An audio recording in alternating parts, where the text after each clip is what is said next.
Hello! Greetings from scenic Harrisburg, Pennsylvania. I am the Juggalo Scholar, and you're about to get schooled. Today, we are focusing on where it all began for the insane Clown Posse, ICP's first release. Or was it? Carnival of Carnage was recorded in 1991 and released in 1992. It is the first album from Violent J and Shaggy 2 Dope, the insane Clown Posse. However, it is more accurate to say that this is an ICP record, because nowhere on the album art or in the recording itself are the words Insane Clown Posse mentioned. This notable absence is because the years 1991 and 92 were a period of transition for a posse still trying to find its identity. Immediately preceding the Carnival of Carnage LP, ICP released an EP entitled Dog Beats. While the cover does feature Violent J with the clown face paint on, the ICP was then known as the Inner City Posse and consisted of an additional third member. The history of the Inner City Posse deserves a video in its own right, and I won't get into that here. Carnival of Carnage is a politically charged work, more so than any other ICP release. In the written album notes, in the recorded intro, in the openers to several tracks, and in the lyrics within the songs, the themes of social injustice, inequality, crime, and violent retribution are returned to over and over again. We are all products of our environments, and this recording is a scathing commentary on the conditions in and around the Detroit metro area and in the United States in general during the early 1990s. In the first 2 years of the 90s, America was undergoing a brief economic recession with job losses and unemployment on the rise through 1992. While this period of stagnation may have resulted in fewer job opportunities for the ICP or their families, it's difficult to say exactly how much of an influence it had on their turn to delinquency and run-ins with the law. The crack and crime epidemics that came to define poor urban areas in the 1980s and 90s, however, could not have gone by unnoticed by the 19 and 20-year-old ICP. As they interacted with these areas more, they saw the extreme conditions that those who called these neighborhoods home lived with. At the same time that jobs are more difficult to find, hard drugs are corrupting young lives, and homelessness and crime are becoming more common, Violent J sees the Gulf War taking place on the other side of the planet. Perhaps his interest in the first Iraq War would not have been so keen had his brother not been enlisted in the army and deployed in a combat role. In the album notes, Violent J asks, to what end? He could not help but compare the great resources devoted to protecting Kuwait and foreign oil fields to the near zero efforts at combating the harsh realities that he saw around him. There were real crises happening all over the United States in poor urban areas, including Detroit. Last year, we lost more lives in Detroit due to urban violence than we did during Operation Desert Storm.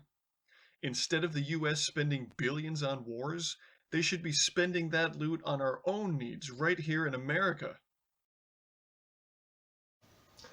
Violent J recorded the Carnival of Carnage as a way to fight back and deal with the frustration of the suffering that he witnessed around him. The shameful conditions he describes were fueled by greedy corporate criminals, as so many of society's ills often are. The war on drugs fed the prison industrial complex a constant supply of drug offenders with long sentences, and the Gulf War resulted in plenty of government contracts for the military industrial complex. There was no real desire for change by the elected officials who had the platform to bring it about, because these politicians are bought and sold by the companies which profit from our illnesses and our suffering.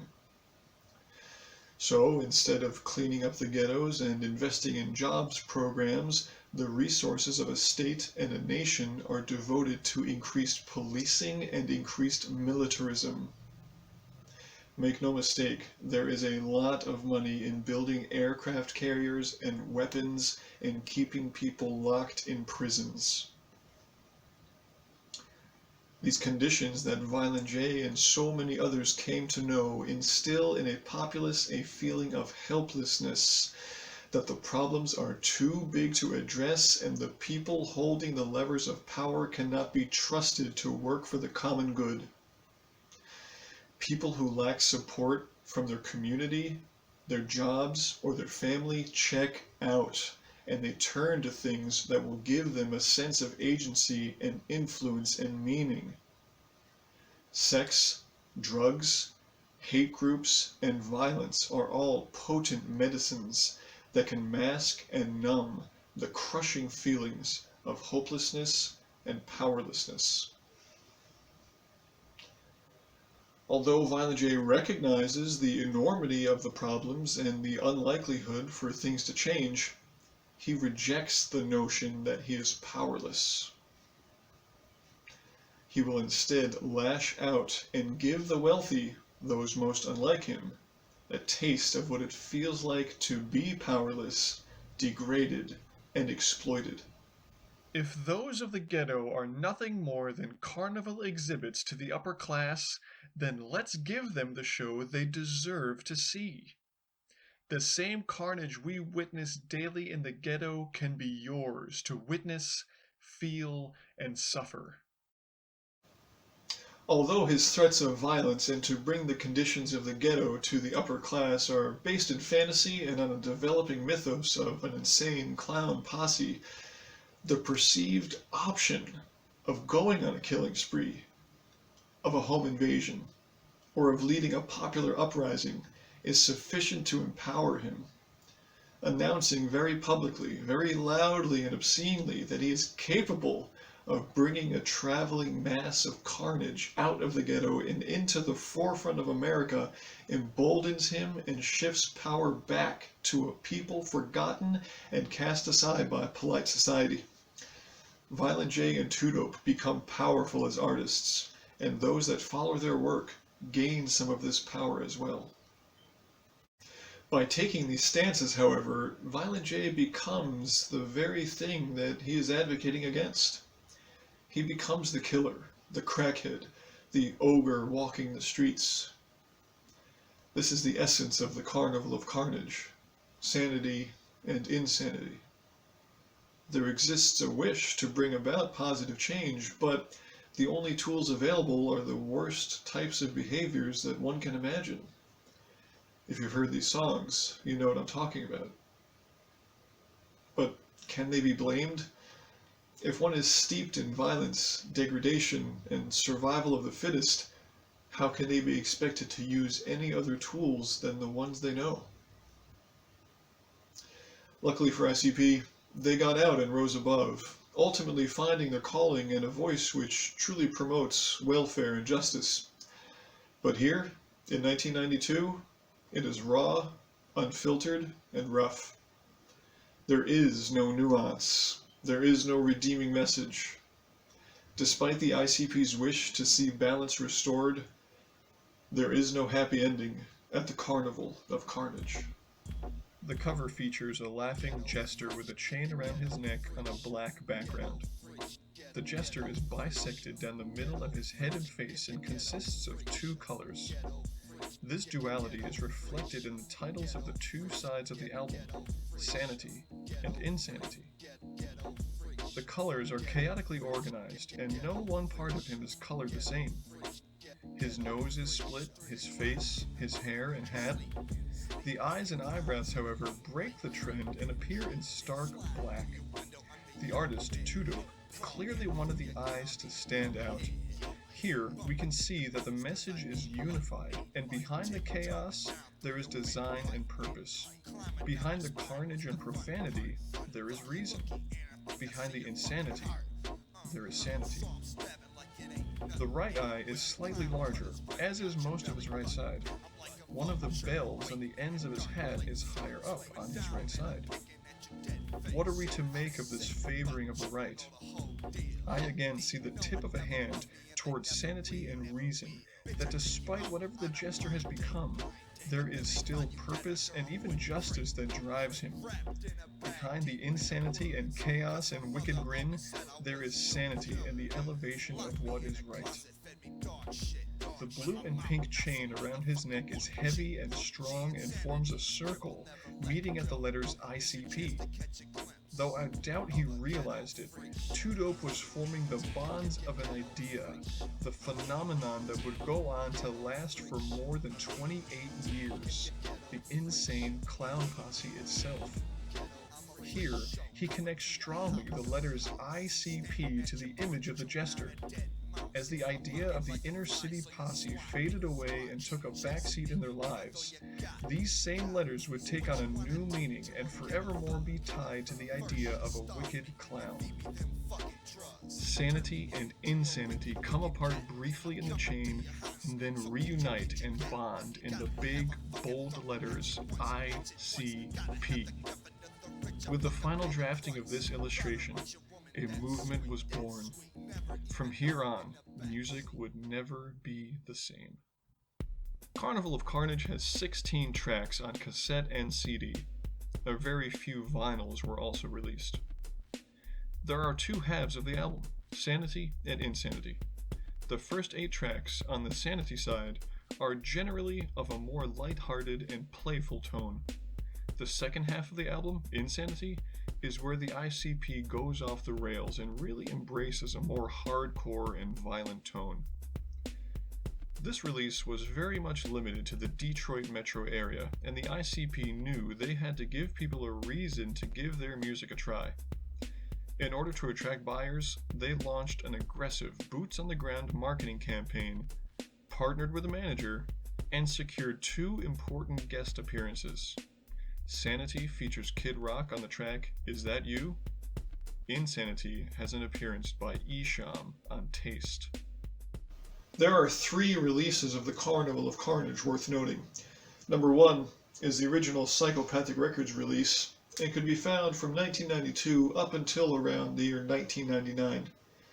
Number 2 is the 1999 reissue on Island Records, which featured redesigned packaging, digitally remastered audio, an explicit lyrics warning on the front cover, and all of the original tracks.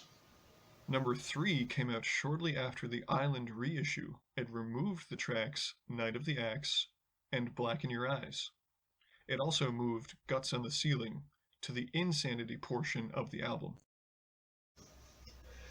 The official reason for the removal of these tracks was that they contained unlicensed sampling, but if you examine the contents of the songs, one wonders if they were scrubbed from early ICP history as an attempt to clean up their image. Black in Your Eyes is an outrageously misogynistic song that suggests that extreme violence against women is a justified retaliation for cheating. The song does not age well at all. Night of the Axe also contains abusive language towards women, alongside the types of mayhem that came to be the trademark of the insane Clown Posse's music, but it is not as much of a turnoff as Black in Your Eyes is. Carnival of Carnage was a bold project with a lot of effort and energy put into it. I feel like they could have made better decisions when they refer to violence against women or the use of the word faggot, but I understand this was a creation of 2 young men who were a product of their environments. I won't say they didn't know any better, but I will say that it was a different time and they were still immature. Things I love about this CD are the sounds of the early 90s. I love the beats, the bass lines, and the roughness of songs like Never Had It Made and Psychopathic. It's playful and fun at times, with over-the-top songs like The Juggalo and the excellent story rap in Wizard of the Hood. It's absurd at times in songs like Redneck Ho and Is That You? And they still make me smile years after hearing them. The album is also inspired and aware in Ghetto Freak Show and Taste. The coolest lyric award goes to Jump Steady. The worst song easily blacken your eyes. Best song? Ghetto Freak Show.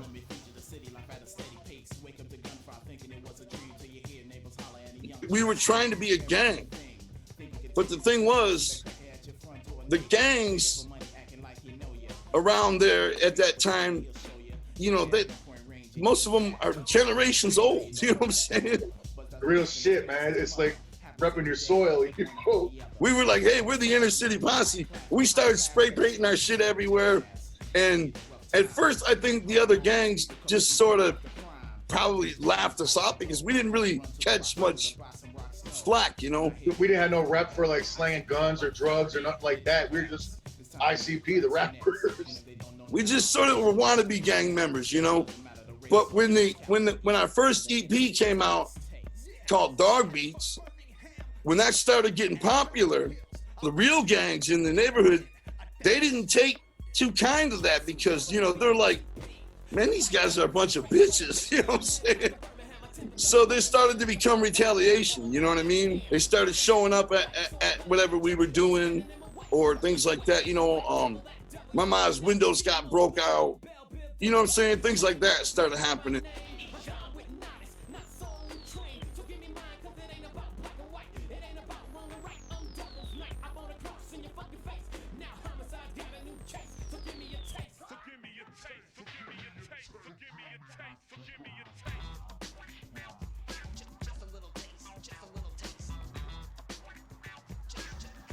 That's all I got for you today, friends.